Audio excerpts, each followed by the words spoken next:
चलें जी, अस्सलाम वालेकुम. So today is our 23rd session. Inshallah, we'll continue our discussion on the wave equation.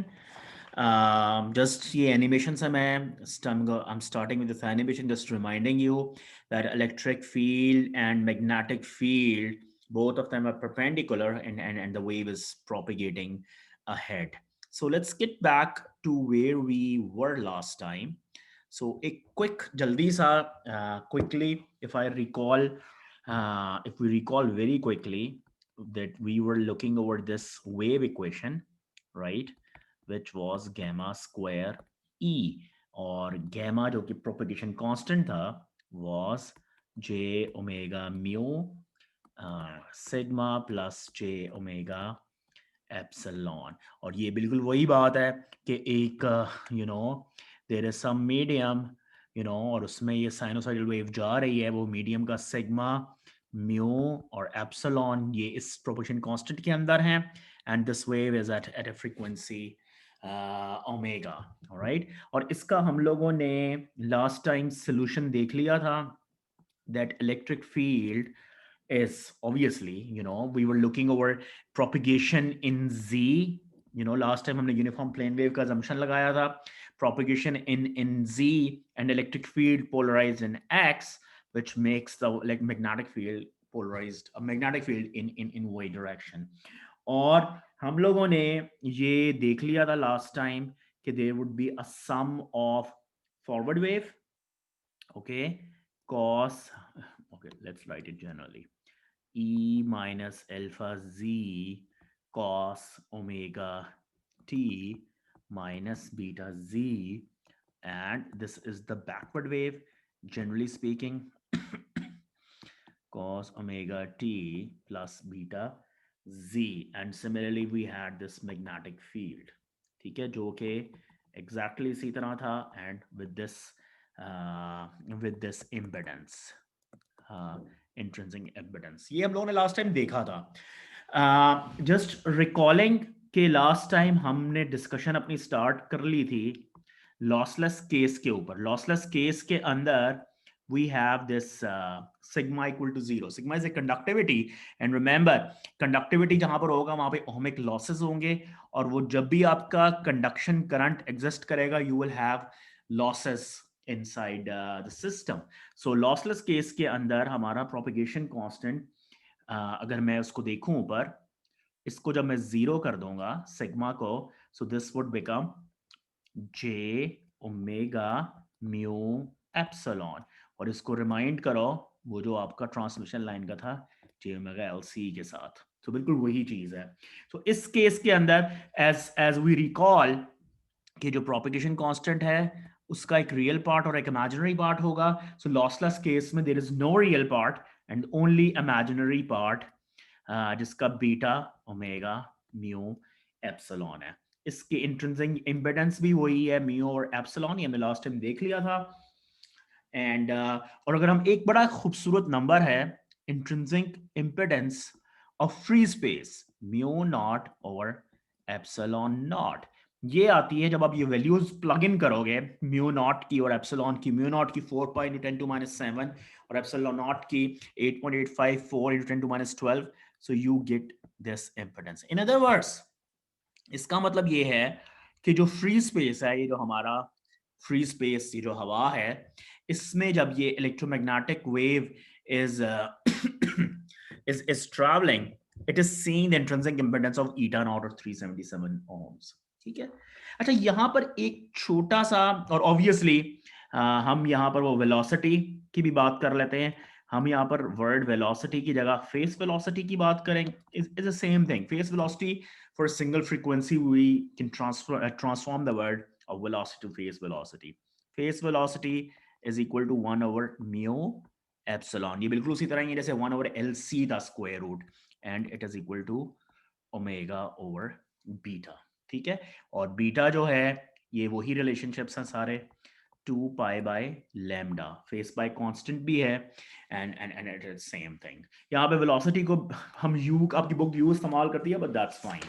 ठीक है. अच्छा, ये इंपेडेंस जो है 377 ohms, यहाँ 120 पाई, we use both the constants. अच्छा, यहाँ पर एक कुछ बड़े खूबसूरत रिलेशनशिप्स हैं लेट्स यूज दैट। अब आपको ये पता है, अगर मैं ये बात करूँ ना फॉर एग्जांपल कि ईटा नॉट जो है that is 377 ohms means a free space, और फ्री स्पेस में जो वेलोसिटी है 1/μ0 एप्सिलॉन नॉट, वो भी क्या है, स्पीड ऑफ लाइट है एक्चुअली, 3 × 10⁸ मीटर पर सेकेंड। आप जब इसको सब्स्टिट्यूट करोगे म्यू नॉट एप्सिलॉन नॉट को फ्री स्पेस की, its speed of light, speed of light. अच्छा, अब ये यूनिवर्सल किस्म के कांस्टेंट्स हैं। लेट्स से कि अगर एक वेव जो है that is propagating through a dielectric constant of relative permittivity epsilon r, तो हम इनको, ये जो एप्सिलॉन नॉट और एप्सिलॉन आर, इनको रिकास्ट कर सकते हैं इन फॉर्म में। Let's see that. सो जब मैं जब एक एक लेट्स सी दैट, एक हमारा डेफिनेशन है रिफ्रैक्टिव इंडेक्स की।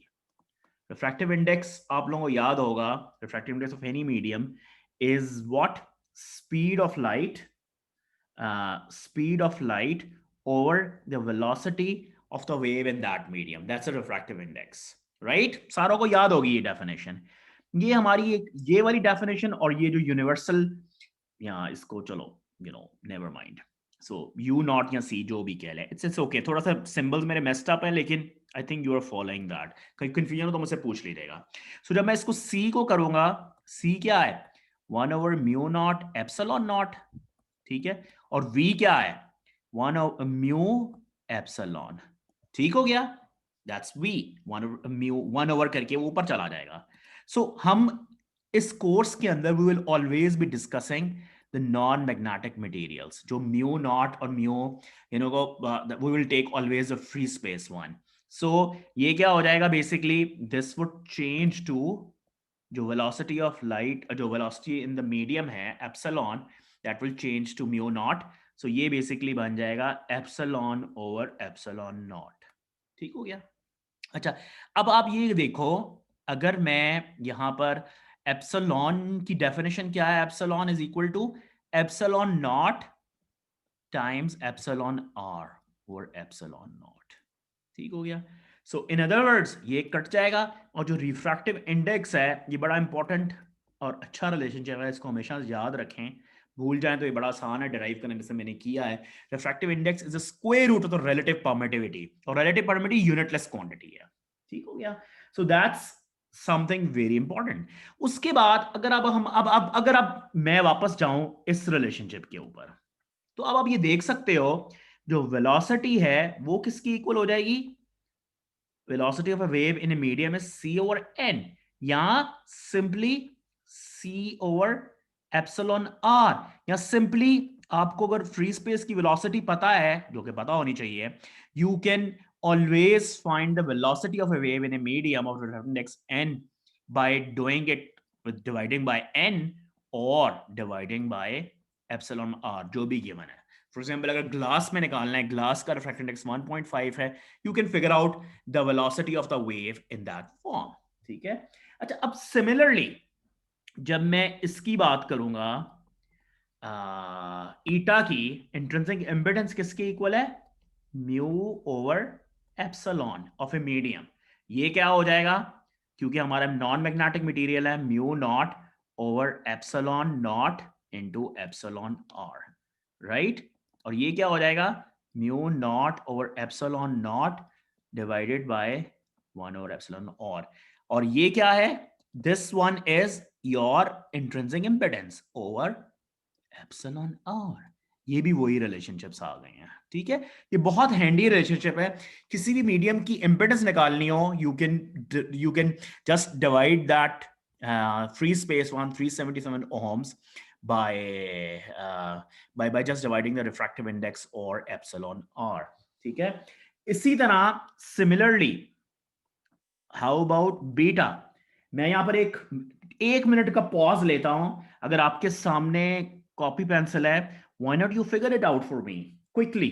ये क्या है, बीटा किसके इक्वल है, ओमेगा म्यू एप्सिलॉन, मुझे बताओ बीटा, और बीटा नॉट किसके इक्वल है, beta naught is equal to omega mu not epsilon naught. अब बीटा को बीटा नॉट की फॉर्म में फाइंड आउट कर सकते हो, मेरे लिए? कौन बताएगा जल्दी से मुझे फिगर आउट करके? Yes, anybody? जी, what would be the beta in terms of beta naught? Just like this. Sir beta under root epsilon r. बेहतरीन, जबरदस्त, खूबसूरत। ये कौन बोला? जमशेद बोला है? कौन बोला है? उबैद सर। उबैद, जबरदस्त, उबैद जबरदस्त, very good Ubaid. So you can see this thing, ये कैसे हुआ है? ये ओमेगा, ठीक है, ये mu naught, mu is mu naught always. मैं जब कहूं या ना कहूं हमारा non magnetic material unless specified हो मैग्नेटिक मटेरियल है तब ठीक है। सो म्यू नॉट और epsilon is equal to epsilon not epsilon r, ये हो जाएगा। तो ये बेसिकली क्या चीज है? ये this is your beta nought, sorry, this whole thing is beta nought. So ये क्या हो जाएगा? एप्सिलॉन आर बीटा नॉट और n beta nought. Alright, n beta nought. एक और लास्ट चीज रह गई, वेवलेंथ। वेवलेंथ किसकी इक्वल होती है? Wavelength is equal to lambda is equal to what? So ये कौन बताएगा मुझे? Let's say speed of light c is equal to f lambda, right? और let's say lambda naught free space में ये है। कोई मुझे बताएगा लैम्डा जो है, लैम्डा नॉट की फॉर्म में क्या होगी? अगर लैम्डा मींस के किसी medium of refractive index n या एप्सिलॉन r में वेव जा रही है और फ्री स्पेस में लैम्डा नॉट है, तो यहां पर क्या बन जाएगी? Lambda is equal to, in the form of lambda naught क्या बनेगा? कौन बताएगा जल्दी से? यस? सर लैम्डा नॉट ही रहेगा। ना, क्यों लैम्डा नॉट रहेगा भाई? स्पीड जब बदल रही है मीडियम की, जब एक वेव मीडियम में घुसेगी उसकी स्पीड बदलेगी। हमने ऑलरेडी देख लिया स्पीड कैसे बदलेगी, c ओवर n हो जाएगा। स्पीड बदलेगी तो इस इक्वेशन को सेटिस्फाई करने के लिए, और लीनियर मीडियम है तो वेवलेंथ बदलेगी, फ्रीक्वेंसी नहीं बदल सकती लीनियर मीडियम के लिए। Frequency will stay always constant. ये बड़ा इंपॉर्टेंट पॉइंट है, frequency will never ever change for a linear medium. Your source frequency, जिस सोर्स से आपने वेव फेंकी है वो कभी भी नहीं बदलेगी, वो सेम रहेगी। The only thing will change in a medium is its velocity and wavelength, और obviously इनकी रेशो कांस्टेंट रहेगी क्योंकि फ्रीक्वेंसी कांस्टेंट है। तो आप ये देख सकते हो, एक्चुअली बड़े आराम से फिगर आउट कर सकते हो। वेलोसिटी क्या हो जाएगी इसकी? Actually you can see this thing कि जो वेलोसिटी है वो हो जाएगी c ओवर n। तो लैम्डा नॉट कैसे बदल जाएगा? सो lambda would become what?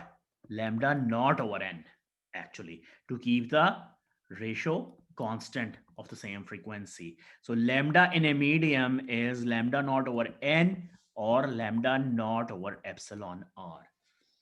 So ये बड़े हैंडी रिलेशनशिप्स हैं, इनको आपने जहन में रखना है और रट्टा लगाने की जरूरत नहीं है। इनकेस अगर यानी कि भूल जाते हो तो you know this basic definition, क्योंकि मुझे भी याद नहीं रहते मुझे, मगर ये डेफिनेशन याद है सारी, और इसके थ्रू मैं सारा कुछ फिगर आउट कर सकता हूँ। ठीक हो गया? Excuse me sir. जी बोलो। सर आप प्लीज ये ईटा वाला रिलेशनशिप रिपीट कर देंगे, इसका लास्ट स्टेप। अच्छा ये देखो, ईटा जो है, ईटा किसके इक्वल है? म्यू और एप्सिलॉन। ऑलराइट, मेरे साथ इंटरेक्टिव हो जाओ बच्चे। कौन है ये? जी sir, Mariam. Mariam. So eta is mu और epsilon. So yes. Then it is same as, क्योंकि नॉन मैग्नेटिक मटेरियल है तो रिलेटिव परमिटिविटी 1 है, mu is equal to mu not और epsilon is epsilon not epsilon r. ठीक हो गया? ठीक है।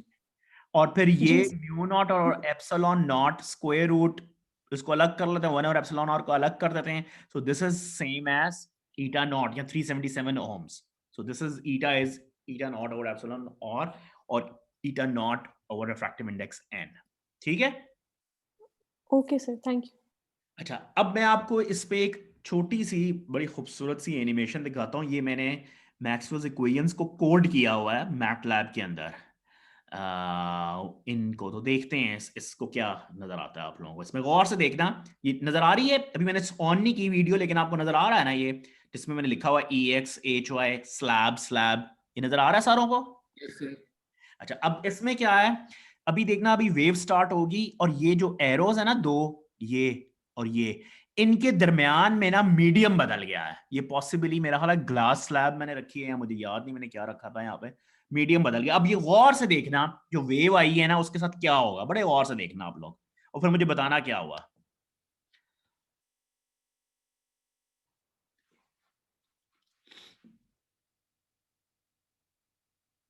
अभी दोबारा चलाते हैं इसको।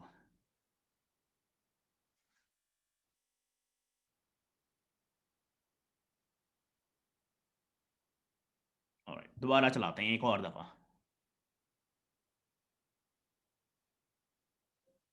ठीक है, सो कौन बताएगा what you are seeing in this animation? yes, anybody? Quickly आए बेटो, शाबाश, कौन आएगा Can जल्दी? I try? यस यस, बोलो बेटा। Basically, when it enters the new medium, तब reflection हो रही है and there's a wave is transmitting, and when it is leaving the medium, फिर दोबारा से reflection होती है and there's a wave ठीक है, transmitting. वो तो है बिल्कुल, ये नहीं कि वो हम इसको भाई मैथमेटिकली देखे भी और आपको पता है ट्रांसमिशन लाइन वाला कॉन्सेप्ट है, लेकिन I want you to see carefully here. ये इसकी, ठहर जाओ एक सेकंड, मैं यहाँ पे वापस लाता हूँ, तो मैं पॉज करता हूँ। ये देखो, इसकी वेवलेंथ देखो और इसकी वेलोसिटी वेव की देखो, और अब स्लैब में इसकी वेलोसिटी और वेवलेंथ के साथ क्या हो। वेवलेंथ इसकी यही है ना, दो पीक्स के दरमियान डिस्टेंस, यानी it's not a pure sinusoid, it's a modular to sinusoid, but that's fine, the concept is same. You see, squeeze हो गई, और वेलोसिटी भी इसकी कम हुई है। ये actual Maxwell's equations 1D code हुई हुई हैं। ये सारों को नजर आई है बात, that you can see when it is entered in a medium of higher refractive index or higher relative permittivity, the wavelength becomes smaller and the velocity also reduces. That's exactly what I was talking about in terms of relationship. And these are the Maxwell's equations which I'm solving. इस सारों को नजर आ रहा है बात? Yes? ये भी कौन, ज़ैनब थी मेरा ख्याल है, right? नहीं sir, maybe. Yes sir, I understand now. Okay. अच्छा, दूसरी एक बड़ी, कभी भी जिंदगी में ये बात नहीं भूलनी, यानी वरना तुम लोग मेरा नाम डुबो दोगे कि किससे पढ़ के आए हो, कि लीनियर मीडियम के अंदर ना ये f इज इक्वल टू, जो c is equal to f lambda है ना, इसमें फ्रीक्वेंसी नहीं बदलने लगी। नेवर एवर एवर थिंक के फ्रीक्वेंसी बदल रही है, फ्रीक्वेंसी विल स्टे कांस्टेंट, और in order to keep this relationship intact and respect the relationship, तब सिर्फ वेलोसिटी और वेवलेंथ बदलेंगे, फ्रीक्वेंसी नहीं बदलेगी। इस बात को आपने मैसअप नहीं करना कभी भी। Alright, so let's cut back. So that's was a detour over these relationships. Now you can actually अब future के अंदर मैं आपको कोई problems शायद assignment या कभी भी वैसे ही, you know, relative permittivity is sufficient to give you for a Sir? meeting. जी जी बोलो। सर ये जो आपने दिखाया है ये मैटलैब कोड, ये आप अपलोड कर देंगे? वो नहीं यार, ये नहीं आपको समझ आएगा मैटलैब कोड। हाँ, ये सर फिर भी एनिमेशन सर, अपलोड कर दूंगा, एनिमेशन अपलोड कर दूंगा। यस सर, ये देखने वी वांट टू चेक हाँ द प्लेइंग विद इट। हाँ हाँ, बिल्कुल बिल्कुल, एनिमेशन आई विल डेफिनेटली, वो तो मैं अपलोड कर ही दूंगा। लेकिन वो मैटलैब कोड मैंने अपने ग्रेड स्कूल में लिखा था, it's been how many, maybe 10 years ago, तो वो कॉम्प्लिकेटेड कोड है, ठीक है, सो नेवर माइंड। ओके, ठीक है, so alright, let's move on. And एक इसमें जो पजल है एक और क्विकली सा, वो पॉइंटिंग वेक्टर का भी डिस्कस कर लेते हैं और फिर हम मीडियम्स को डिस्कस करते हैं। सो पॉइंटिंग वेक्टर, इट्स इसी, हम याद रखना हमारी एग्जांपल जो चल रही है वो हम EX ले रहे हैं, पोलराइज्ड इन EX, उसके साथ ऑब्वियसली ऑटोमेटिकली HY आ जाएगा क्योंकि wave is propagating in Z। तो हमारी वही एग्जांपल चल रही है, तो ऑब्वियसली इसका जो पॉइंटिंग वेक्टर है S एवरेज या जैसे भी आप इसको कहें, वो हाफ रियल, वो उसी तरह ही है EX AX times HY conjugate AY। ठीक है, ये उसकी वो जैसे आपकी ट्रांसमिशन लाइन में डेफिनेशन थी VI कॉन्जुगेट, ये बिल्कुल उसी तरह की ये डेफिनेशन है। And this would become actually when you see this thing, this would become what? EXHY conjugate in the AZ direction, right? And you can see, इसमें वही बात है ट्रांसमिशन लाइन की तरह, you can look in the book, relationships आप देख सकते हैं कि पावर है तो जो अटेन्युएशन कांस्टेंट है वो -2 अल्फा z हो जाएगा, जैसे हमने ट्रांसमिशन लाइन में देखा था. So I think that's on the pointing vector on this. Let's move on. अच्छा, अब हमने lossless medium डिस्कस कर लिया. अगर लॉसी मीडिया होगा, if we have a lossy media, तो हमारा ये जो जनरल एक्सप्रेशन है ना, जो हमने सबसे पहले लिखा था, वो इंटैक्ट रहेगा. ठीक है. Actually this is the accurate expression. ये हमने मैक्सवेल्स इक्वेशंस के साथ निकाला, उसमें कोई किसी किस्म की भी अप्रोक्सीमेशन नहीं है. It's an accurate expression.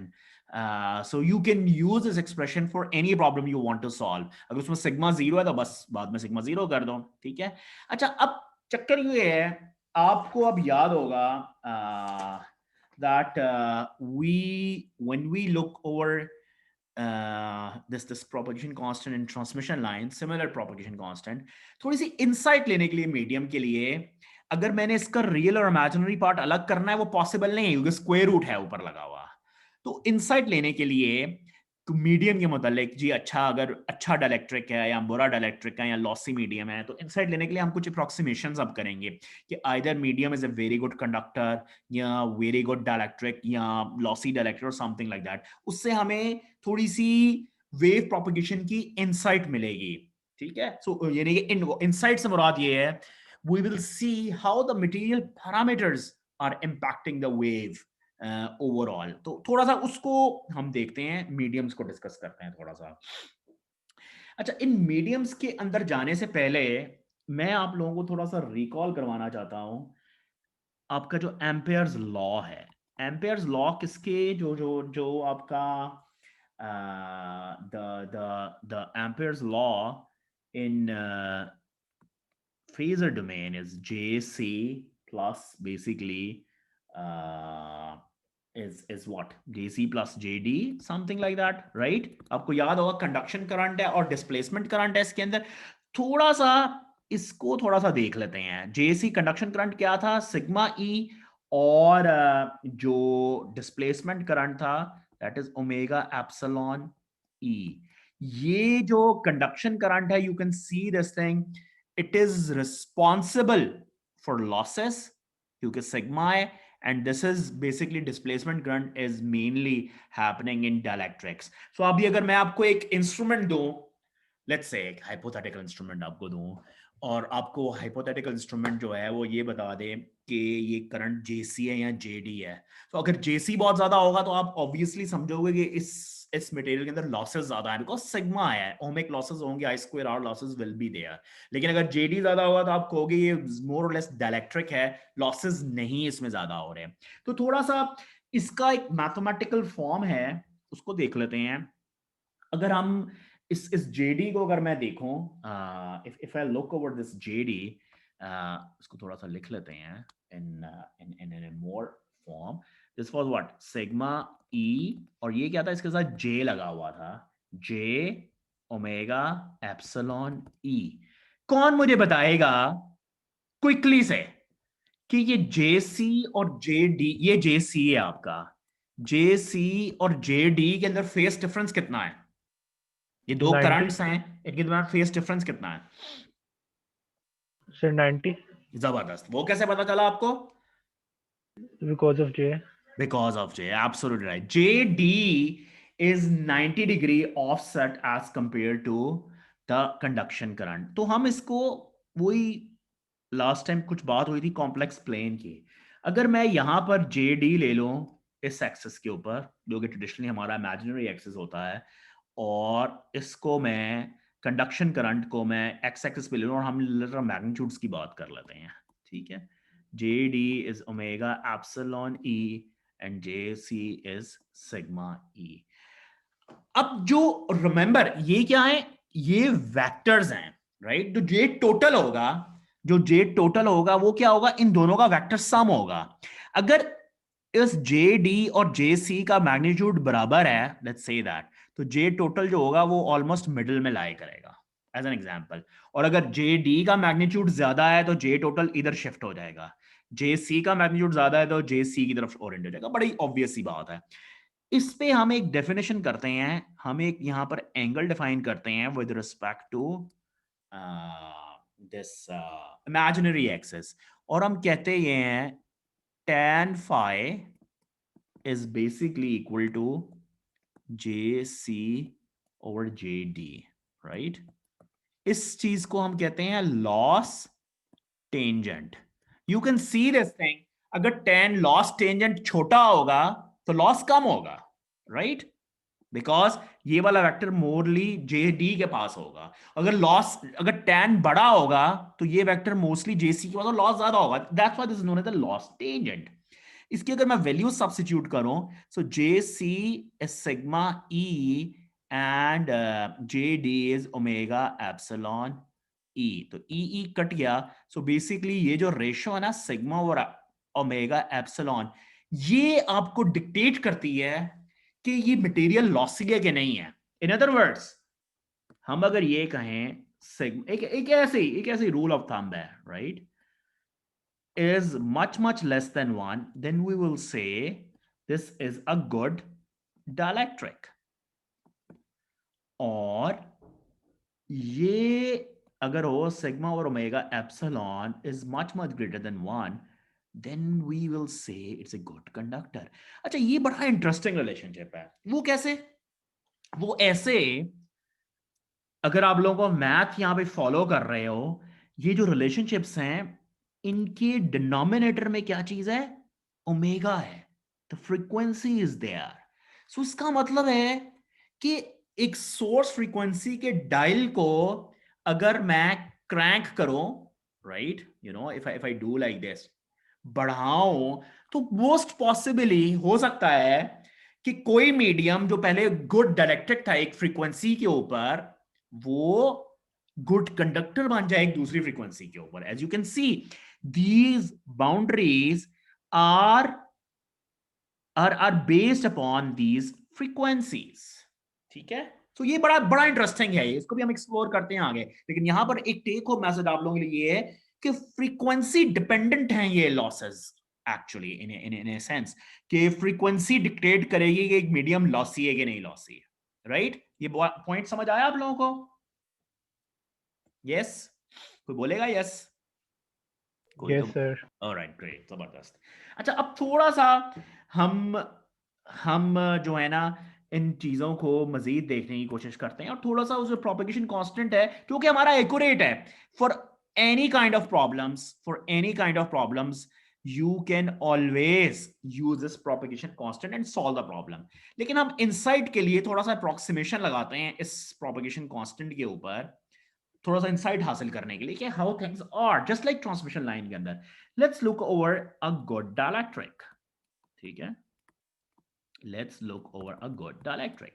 A good dielectric is what? When sigma over omega epsilon is much less than 1. और नजर भी आ रहा है कि न्यूमरेटर जब छोटा होगा डिनोमिनेटर से लॉसेस कम होंगे. गुड डायलेक्ट्रिक है. सो ये मेरा जो प्रोपेगेशन कांस्टेंट है ना, which we wrote that.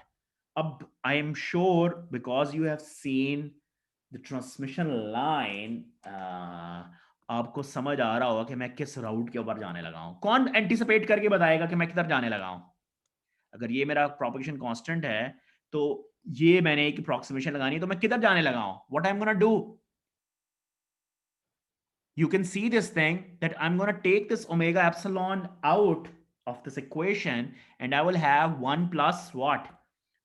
This would basically become j omega mu omega epsilon मैं बाहर करूंगा, और ये बन जाएगा 1, नहीं, I will take out not j omega, I will take out j omega epsilon, पूरे का पूरा वापस लूंगा. तो ये क्या बन जाएगा? 1 plus sigma over j omega epsilon square root, right? और इसको j को मैं ऊपर ले जाता हूं और इसको माइनस करके इसको j बना देता हूं. ठीक है, और ये अब नजर आ रहा है this is a j square, तो वो j बाहर निकल जाएगा और ये क्या बन जाएगा? j ओमेगा स्क्वायर, वो उसी तरह बाहर निकलेगा, और ये म्यू एप्सिलॉन, और ये बन जाएगा 1 माइनस जे सिग्मा ओवर ओमेगा एप्सिलॉन, ये मेरा प्रोपगेशन कांस्टेंट। अब बड़ी ये खूबसूरत, अभी कुछ भी नहीं हुआ मैथ, अभी मैंने कुछ भी नहीं सिंप्लीफिकेशन की, लेकिन ये बड़ी खूबसूरत एक्सप्रेशन है। अगर सिग्मा 0 है तो मेरा प्रोपगेशन कांस्टेंट वही beta real part imaginary part के बराबर आ जाएगा एज इट इज 0। लेकिन अगर ये सिग्मा और ओमेगा एप्सिलॉन लेस देन 1 है, तो I can invoke the binomial here. Actually you can see this thing, I can invoke the binomial and I will keep the first two terms and I will leave the other terms, because sigma or omega epsilon is much less than 1. So once I do that, I can say that this one is approximately equal to, for a good dielectric, sigma or omega epsilon would be much less than 1, and this would become 1 minus j sigma over 2 omega epsilon plus sigma square 8 omega square epsilon square. That would be, अब ये approximation है for a good dielectric। एक wave जो है वो एक good dielectric में से जा रही है, जिसका मतलब ये है कि sigma और omega epsilon is less than 1। उस केस में प्रोपगेशन कांस्टेंट ये है। अब इसका रियल और इमेजिनरी पार्ट मैं लिख सकता हूं, क्योंकि इसको मैं अप्रोक्सीमेट, इसको मैं अलग अलग करके लिख सकता हूं। So beta becomes what, omega mu epsilon and 1 plus sigma square और 8 omega square epsilon square. Obviously beta वो होगा जो इमेजिनरी पार्ट है इस प्रोपगेशन कांस्टेंट का, और alpha would be an real part. ठीक है, तो अगर एक वेव जा रही है एक मीडियम में से और लेट्स से उसमें रिफ्लेक्शन नहीं है फॉर द टाइम बीइंग, तो उसका जो इलेक्ट्रिक फील्ड होगा उस वेव का वो अटेनुएट होगा कैसे, E minus alpha z as a wave is propagating, alpha ये वाला, और उसका जो फेस कांस्टेंट होगा वो E जे, क्योंकि फॉरवर्ड वेव है, E माइनस जे बीटा जी, इस तरह ये वेव ट्रेवल कर रही होगी। अच्छा, अब इसमें इंपॉर्टेंट बात है, आपको वो याद होगी, डिस्कशन एक ट्रांसमिशन लाइन में की थी, बीटा यहाँ पर फ्रीक्वेंसी डिपेंडेंट है, तो डिस्पर्शन होगी, वेव आपकी स्प्रेड करेगी एंड ऑल दैट डिस्कशन। सो वो यहाँ पर भी एग्जैक्टली उसी तरह वैलिड है। इसी तरह I can also write for a good dielectric, I can write this intrinsic impedance to like this, और वो यहाँ पर एक्सप्रेशन है, you can look over in the book. ठीक हो गया। अच्छा, इसमें थोड़ा सा आप लोगों ने बॉग डाउन नहीं होना कि what I am doing actually. देखें, हमारा सारा जो गोल है ना, वो del square E is equal to gamma square E को सॉल्व करने का है। और वो सॉल्व हम क्या कर रहे हैं, इसमें इलेक्ट्रिक फील्ड सॉल्व कर रहे हैं, और गैमा जो है इसके अंदर जे ओमेगा म्यू सिग्मा प्लस जे ओमेगा एप्सिलॉन है। So basically, when you change the material, your propagation constant change. That is the only science. The whole thing. This is so straightforward and so simple to understand in a 1D, obviously. कि आपकी forward wave और backward wave होगी दोनों in general, और अगर backward wave नहीं है तो सिर्फ फॉरवर्ड वेव होगी, और फॉरवर्ड वेव इंपैक्ट होगी सिर्फ मटेरियल प्रॉपर्टीज से, और मटेरियल प्रॉपर्टीज क्या, sigma omega, sigma mu epsilon, and obviously omega 2 based upon how many losses would be incurred. That's it. Just think like that. इसमें किसी किस्म की भी कोई मुश्किल या rocket science नहीं है. This becomes very simple if you think in this way, that just change the material properties would just change this equation, mathematical equation है. इसमें किसी किस्म का कोई गड़बड़ नहीं है. ठीक है, ये पॉइंट समझ आया आप लोगों को? Right? Anybody can say yes? कोई भी नहीं कहेगा yes? Yes sir. All right, good. थक गए हो, मेरा ख्याल है आप लोग थक गए हो सेमेस्टर के अंदर। सर वो तो 2 हफ्ते पहले ही थक गए थे। 2 हफ्ते पहले थक गए थे। अच्छा चलो, आई am gonna talk about that maybe around 7 with you guys, a little bit about your थकन। Let's see. खैर, coming back to this, so हम लोगों ने गुड कंडक्टर को डिस्कस, गुड डायलेक्ट्रिक को डिस्कस कर लिया। हमें उसकी थोड़ी सी इंसाइट नजर आ रही है कि एक गुड डायलेक्ट्रिक के अंदर जो लॉस है ना, वो सिग्मा की प्रोपोर्शनल है। एक्चुअली ये इंसाइट है यहाँ पर। लॉस इज सीधा जो अल्फा है ना, वो बेसिकली यहाँ पर अल्फा को आप अब ये को एक्सपोनेंशियली सिग्मा के साथ चेंज हो रहा है। दैट्स द इनसाइट है। और जो प्रोपगेशन कांस्टेंट है फ्रीक्वेंसी डिपेंडेंट है, ये इनसाइट है यहाँ से। तो हमें उसको खोल के नजर आ गई है, जो हम इसको अप्रोक्सीमेट करिए, हमें इनसाइट यहाँ पर अगर जो हमारा एक्यूरेट एक्सप्रेशन था ना प्रोपगेशन कांस्टेंट का, वो नजर वहां से हम ये इनसाइट नहीं निकाल पा रहे थे एक गुड डायरेक्ट्रिक के लिए, लेकिन अप्रोक्सीमेशन से हमें आ गई। लेकिन एक बात यहाँ पर आपने भूलनी नहीं है, लेट्स से आपने एक मीडियम का सिग्मा और ओमेगा एप्सिलॉन किया है और वो वाकई लेस देन 1 आया है, तो you can definitely apply these expressions to figure out. लेकिन रिगार्डलेस जो मर्जी कंडीशन हो, अगर आपने न्यूमेरिकल वैल्यूज डालनी है तो आप इसमें भी डाल सकते हो एक्यूरेट में, and you will have the right and correct solution constructed. ठीक है, अक्सर स्टूडेंट्स कंफ्यूज हो जाते हैं, भूल जाते हैं कि ओ गुड डायलेक्ट्रिक है तो मैं तो बस यही इस्तेमाल कर सकता हूं या ये इस्तेमाल कर सकता हूं। नहीं, यस यू कैन इस्तेमाल that, you can use that, लेकिन ये वाला एक्सप्रेशन हमेशा ट्रू है, जो मर्जी कर लो, जैसी मर्जी कंडीशन हो, क्योंकि एक्यूरेट है, वो इनसाइट्स के लिए है। चलो let's look over good conductor and then I am gonna solve couple of problems to illustrate these concepts. ये गुड कंडक्टर्स को डिस्कस कर लेते हैं कि एक गुड कंडक्टर है उसमें क्या होगा। गुड कंडक्टर में क्या है, that sigma over omega epsilon is much greater than 1, और हम ये भी कह सकते हैं sigma is much greater than omega epsilon।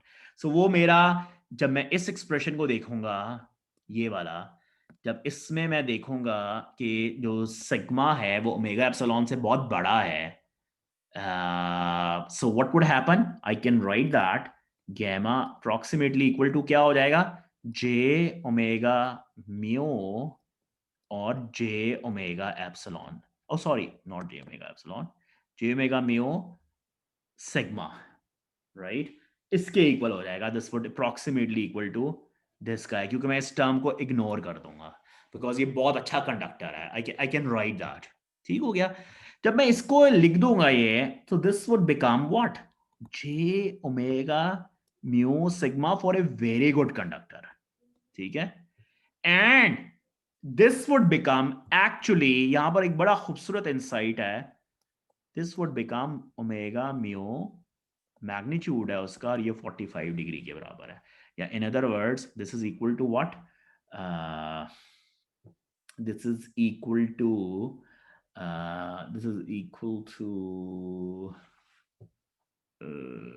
omega mu. So this is equal to omega mu sigma over 2 1 plus j। कौन मुझे बताएगा कि ये कैसे आया है? कोई बताएगा मुझे? How does this come? Where does this come from? Yes?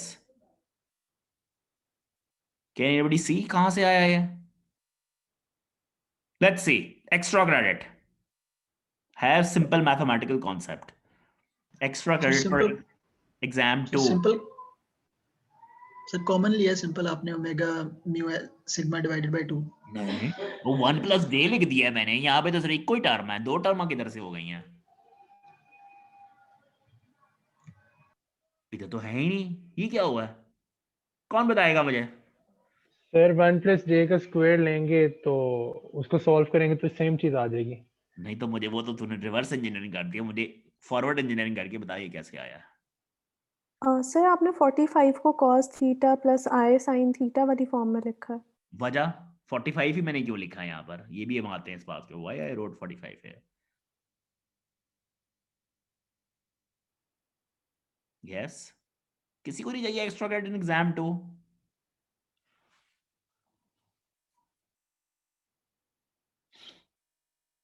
आप लोग बताओ बच्चों, math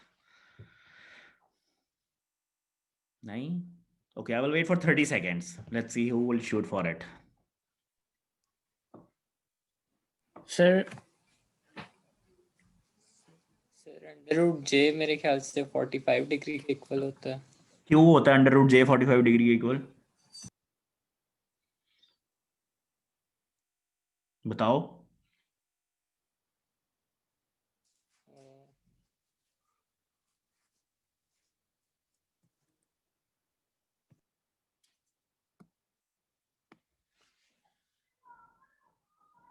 So okay. All Sir? right. Yes. बताओ। सर आई थिंक वो स्क्वायर रूट के अंदर टर्म है, सिर्फ उसको देखें तो उसका फेज 90 होगा, लेकिन ठीक है। अगर इसलिए स्क्वायर रूट है तो इसकी वजह से फेज 2 से डिवाइड हो जाएगा 90/2, इसलिए आई थिंक 45 आया। 45 आया।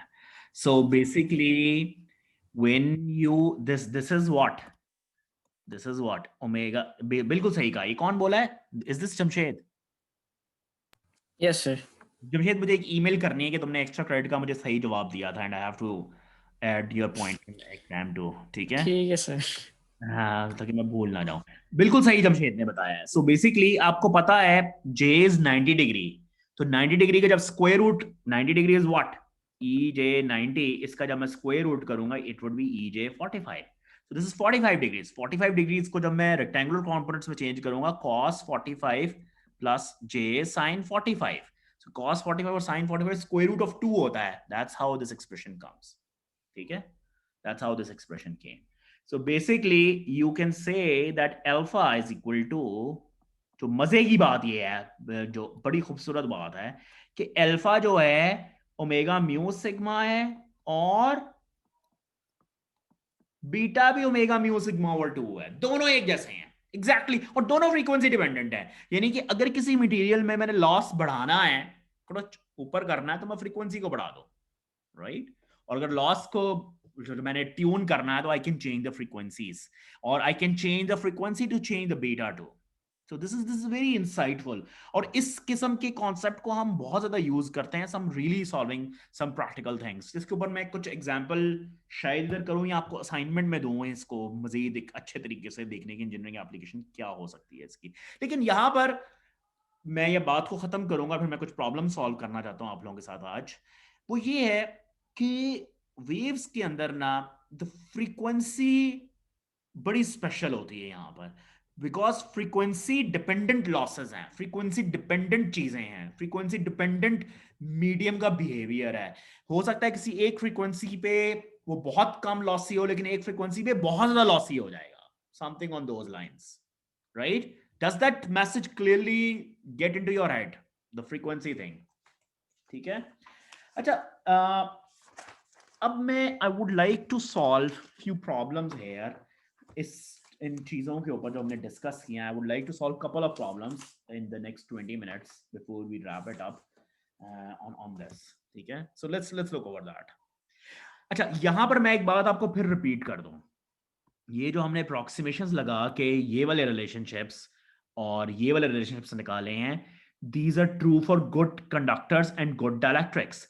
लेकिन चाहे एक मीडियम गुड कंडक्टर और गुड डाइलेक्ट्रिक हो या ना हो, you can always use this accurate expression. You don't need to, you are not forced to apply these expressions, as I have seen students get confused। अगर good conductor है तो मैं यही लगाऊंगा, लेकिन हो सकता है प्रॉब्लम ऐसा सेटअप हो कि आपको सिर्फ म्यू और सिग्मा दिया हुआ है, एज एन एग्जांपल दे रहा हूं, तो you don't need this relationship, you don't need epsilon, because it's a good conductor.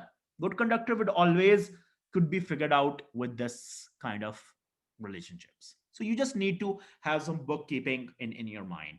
ठीक है, ये पॉइंट क्लियर हो गया। so let's do a problem here। ठीक है, I'm gonna do an example of a hate। ये इंडियन एडिशन की book है मेरे पास, इसमें नाइस एग्जांपल एक हुई है to look over these some of these concepts of जो भी हमने तक डिस्कस किया है।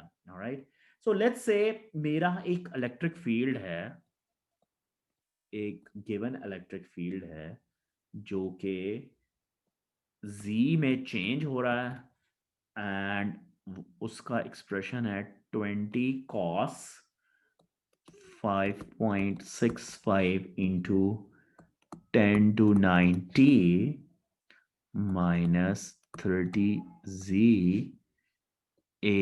ax प्लस, अच्छा प्लस मैं इधर करके नीचे लिख रहा हूं, plus 45 not 45 plus 15 cos 5.65 into 1090 minus 30z। अच्छा, इसको मैं ना ये यहाँ से आप लोगों से एक सवाल पूछना चाहता हूँ। Electric field minus 30z minus pi by 4 ay। अच्छा, अगर ये इलेक्ट्रिक फील्ड गिवन है, एक इलेक्ट्रिक फील्ड एक वेव का मैंने दे दिया है, इस इक्वेशन को देखते हुए कैन यू फिगर आउट कि वेव प्रोपेगेट किस एक्सेस में कर रही है?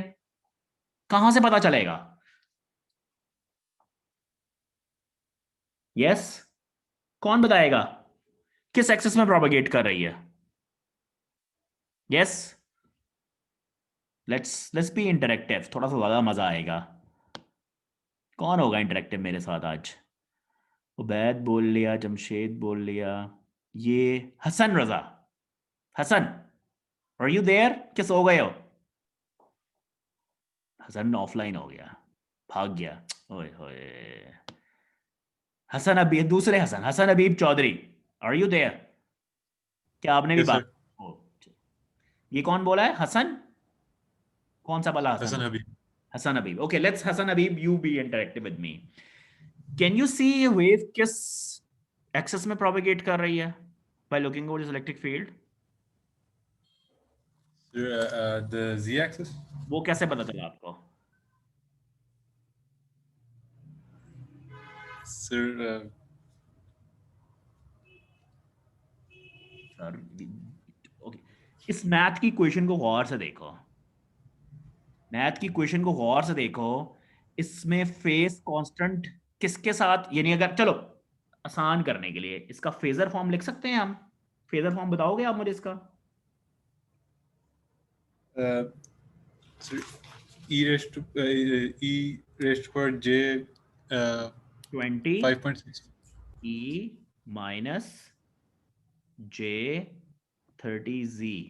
वो j ओमेगा टी तो लिखते नहीं, ओमेगा तो है ये, right? This is omega, this is omega, ठीक है? और ये ax में है, और प्लस e नहीं 15 वो magnitude, 15 e minus j 30z minus pi by 4 ay। ये इलेक्ट्रिक फील्ड है। अब बताओगे ये किस डायरेक्शन में प्रोपेगेट, किस एक्सेस में प्रोपेगेट कर रही है वेव? यस, Sir, z-axis में करें. बिल्कुल, बिकॉज ये z लगा हुआ है यहां पर। अच्छा, ये बताओ, ये फॉरवर्ड वेव है क्या बैकवर्ड वेव है? Forward wave. वो आपको कैसे पता चला? Sir, backward wave, like negative beta. अल्लाह, हसन भूल गए हो ट्रांसमिशन लाइन? थोड़ा बहुत. अच्छा, चलो चलो, अब मैं किसी और को बुलाता हूँ। अच्छा, अब मैं बुलाता हूँ, लेट्स से मे बी ईमान को। ईमान, आर यू देयर? सो तो नहीं गई? Yes sir. ओके, ईमान आप मुझे बताओ कि ये फॉरवर्ड वेव है कि बैकवर्ड वेव है? Sir forward. वो आपको कैसे पता चला? सर एक्सप्रेशन से बीटा जी लाइक माइनस जे बीटा जी है ना। माइनस है, ये फॉरवर्ड वेव है। जबरदस्त, जबरदस्त हो गया। अच्छा, अब ये forward wave electric field is propagating in the z direction. इस इलेक्ट्रिक फील्ड की पोलराइजेशन क्या है, ये बता सकती है मुझे आप? कि मुश्किल हो गया? सर नहीं।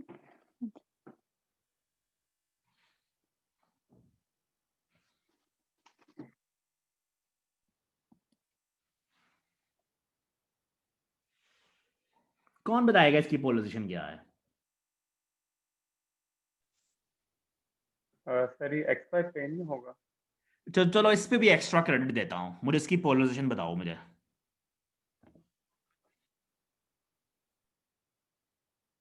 Linear, circular, elliptical, why? Sir, elliptical होगी. वजह? Sir, pi by 4 का phase difference है. तो पाई बाय 4 का फेज डिफरेंस है, तो क्यों एलिप्टिकल होगी? Sir, क्योंकि circular के लिए pi by 2 की होनी जरूरी है और linear के लिए 0 और pi प्लस माइनस pi का होना जरूरी है. तो सर रह सिर्फ जाता है elliptical. बेहतरीन। ये कौन बोला है? Who is this? Hasan Habib. Hasan Habib, आपने मुझे ईमेल करनी है, ठीक है? I will do an extra credit for you in the exam too. बेहतरीन हो गया. It's an electrically polarized. ठीक है. तो बेसिकली अगर हम इसको थोड़ा सा सोचें तो इलेक्ट्रिक फील्ड जो है वो यूं इलेक्ट्रिकली घूम रहा है और वेव जी में जा रही है. राइट? ठीक है. ठीक हो गया. अच्छा, अब मुझे ये बताओ इसका मैग्नेटिक फील्ड कैसा होगा. अभी एक्सप्रेशन बताने की जरूरत नहीं है, बस वैसे ही मुझे बता दो आपके ख्याल में मैग्नेटिक फील्ड कैसा निकलेगा क्वालिटेटिवली.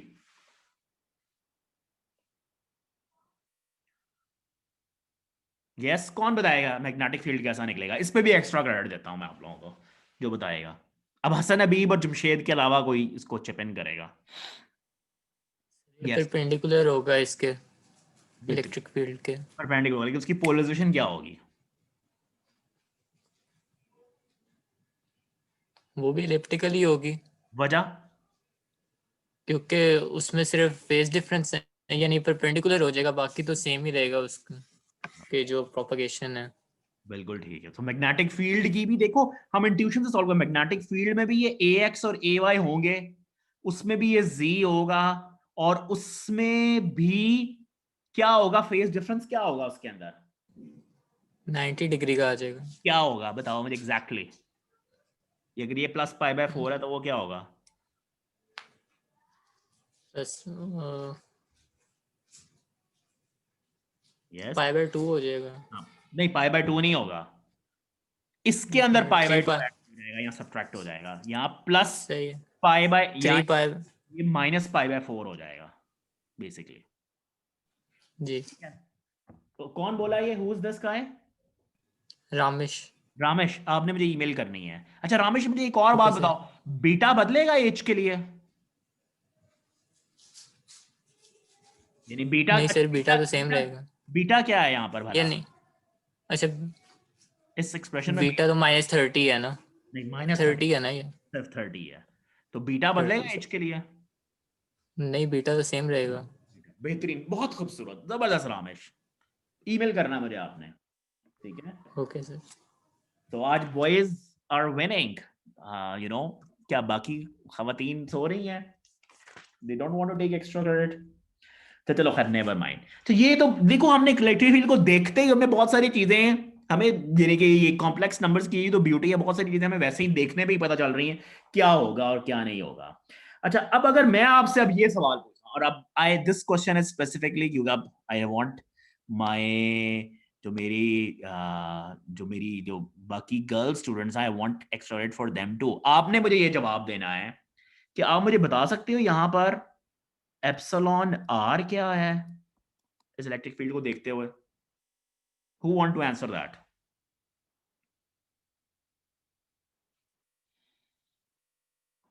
कौन बताएगा जो यहाँ है आप में से? कौन है? हुदा है, ईमान है, रोशन है, और जैनब है, और जहरा है। Yes, anybody wants to take what is the relative permittivity here? देखते हैं कौन क्लास में अटेंटिव है। यस, हिंट देता हूं, हमने ऊपर कुछ एक्सप्रेशंस लिखी थी आज स्टार्टिंग के अंदर ही। नहीं, कोई नहीं बोलना चाहता? Sir, I have a guess. Sir. नहीं ठहर जो ये, हाँ आप बोलो बच्चे, कौन बोल रहा है? Who's this? Zehra. हाँ जहरा, बताओ जहरा। Sir, हमें बीटा नॉट तो पता है, तो we can use beta over beta naught to find n, and that is actually equal to under root epsilon r. बेहतरीन। सो बेसिकली आपको पता है beta is epsilon r beta not, ठीक है? ऐसा ही है ना, right Zahra? Zahra, you need to Yes, sir. तो बीटा नॉट बीटा मेरा किसके इक्वल है? 30 के। 30. तो बीटा नॉट मेरा किसके इक्वल है? Sir, omega epsilon naught and mu naught under root. And you can figure out frequency क्या है हमारी, वो भी फिगर आउट हो सकती है यहाँ से, राइट? Yes.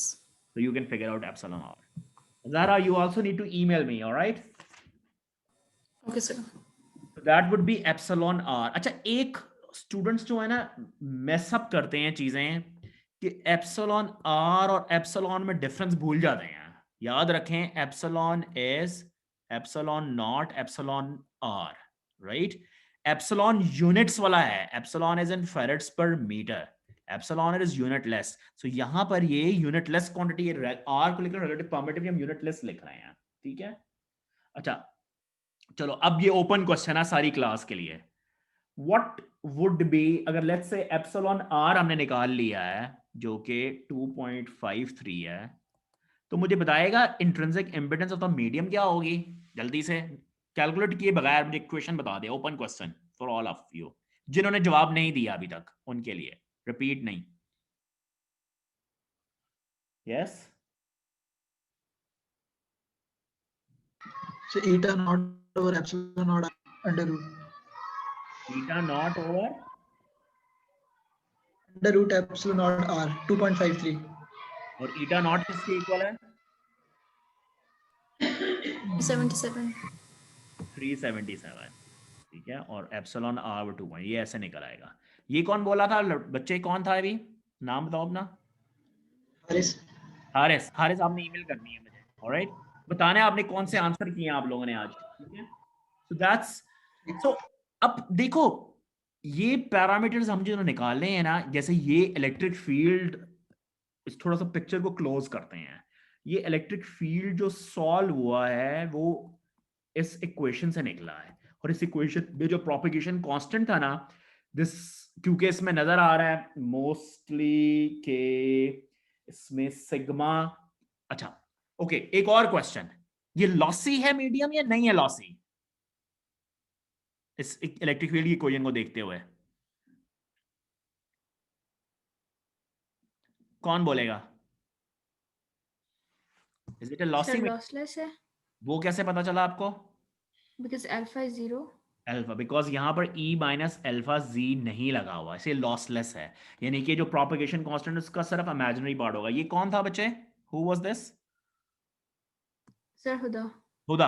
हुदा आपने भी मुझे ईमेल करना है, ओके? जी सर. ओके, सो ये लॉसलेस मीडियम है, इसका मतलब है बीटा यहां पर क्या होगा?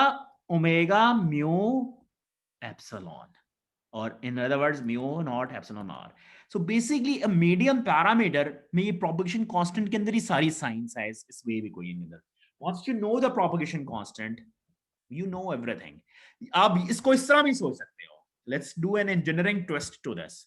लेट्स से कि आपने एक मीडियम से आपका कोई, लेट्स से हम उस कोरोना टेस्ट के ऊपर आ जाते हैं जो हमने मैंने एग्जाम में प्रॉब्लम दिया था। लेट्स से कि आपने इलेक्ट्रोमैग्नेटिक वेव पास की है सीरम से, और आप उस इलेक्ट्रोमैग्नेटिक वेव को फिगर आउट कर सकते हो, you can write its expression. उस एक्सप्रेशन से you can figure out what is the relative permittivity of the serum, and may be that will give you the indication that Covid है कि नहीं है, something on those lines, right? So these are very, and we actually, ये तो खैर चलो I don't know sci-fi example तो नहीं है, but we do a lot of those things for measuring the relative permittivity of a medium for various reasons, जिसके ऊपर हम एग्जांपल्स के ऊपर मजीद बात करेंगे। सो मैग्नेटिक फील्ड को अगर निकालना हो हम, तो मैग्नेटिक फील्ड वो बड़ा अच्छा हमने इंट्यूशन से निकाल लिया था, वो एलिप्टिकल होगा, x ay दोनों का, लेकिन अगर इसकी एग्जैक्ट एक्सप्रेशन निकालनी हो तो हम क्या करेंगे? What we will do if we want to figure out the exact expression of magnetic field, what we gonna do? How are we gonna solve that? Yes, बताएगा कोई? So basically we gonna use the Maxwell equation.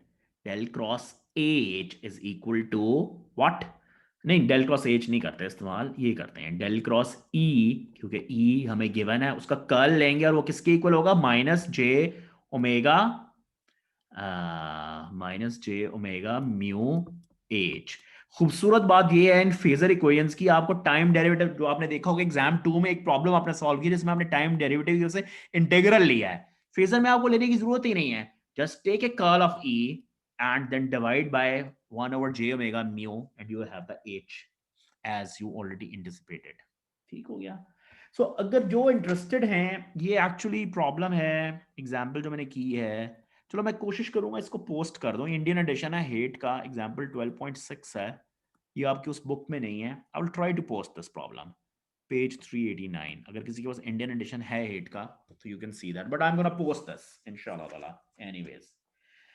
So I think I wanted to solve another example, but let's hold that thought और हम उसको अगली दफा solve करेंगे, क्योंकि already I am hearing from various places कि आप लोग बहुत ज़्यादा overloaded हुए हो। So let me stop my recording here and I would, जो अगर थोड़ी देर मेरे साथ रहना चाहें 5-10 minute for just a frank discussion how things are going for you guys. So I will इंशाल्लाह ताला मैं आज assignment भी post कर दूंगा, जो next assignment होगी जिसको जो कि इन चीज़ों के ऊपर होगी, और अगली क्लास भी उसी से मुतालिक होगी। अवल जो रिकॉर्डिंग देख रहे हैं इंशाल्लाह ताला अपनी रिकॉर्डिंग्स को अपडेट कर लीजिए, अप टू डेट हो जाएं इंशाल्लाह। I will see you on Wednesday. So I am gonna pause the recording.